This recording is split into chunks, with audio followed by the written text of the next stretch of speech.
खुद से दूर ही रखना मेरे दोस्तों, क्योंकि जीत का कोई विकल्प नहीं होता।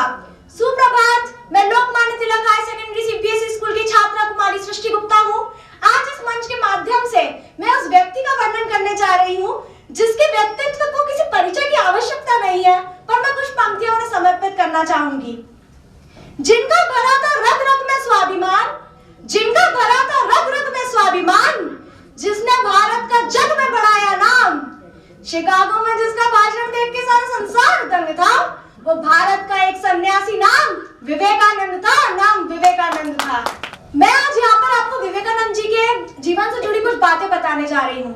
विवेकानंद जी को जीवन भर देखा जाए तो उन्होंने सिद्ध किया है कि आपका जीवन कितना ही छोटा ही क्यों ना हो, पर आपके कार्य उसे विशालता प्रदान करते हैं। उनके अनेक विचारों में से एक विचार ने मेरे विद्यार्थी जीवन को बहुत प्रभावित किया है।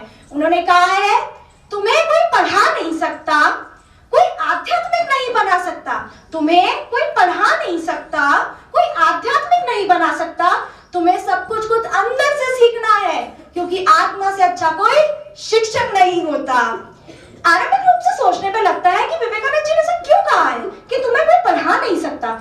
देखा जाए स्वाभाविक रूप से शिक्षक पढ़ा रहे हैं तभी तो हम विद्यार्थी पढ़ रहे हैं, पर सोचने पे पता चलता है कि स्वामी जी ने कितना कठोर सत्य कहा है कि तुम्हें कोई पढ़ा नहीं सकता। क्योंकि अगर शिक्षक ही पढ़ा रहे होते तो हर छात्र की ज्ञान वृद्धि अलग अलग क्यों है? तो एक ही बात सामने आती है कि आपकी सीखने की इच्छा ही आपको ज्ञानवान बनाती है।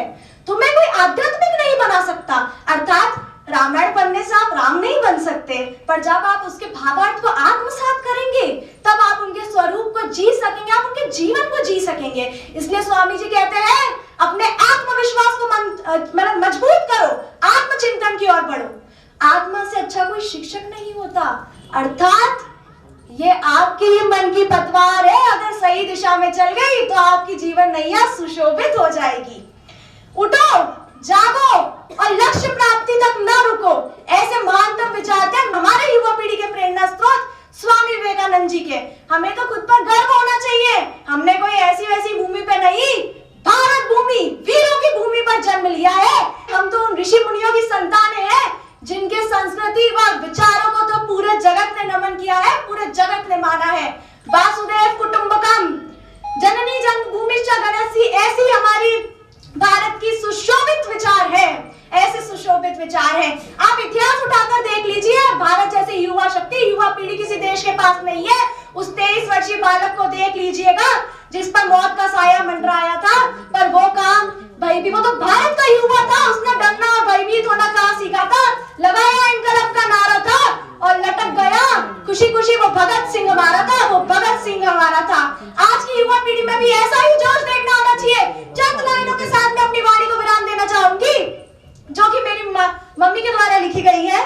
मैं जीतता जागता सूरज हूँ, मैं जीतता जागता सूरज हूँ, मुझको भी अब ढलना पड़ेगा। डर जाऊं इससे पहले कुछ कर जाऊं, ऐसा कुछ करना पड़ेगा। आइए हम सभी को मिलकर, साथ मिलकर नए भारत का निर्माण करना पड़ेगा, नए भारत का निर्माण करना पड़ेगा।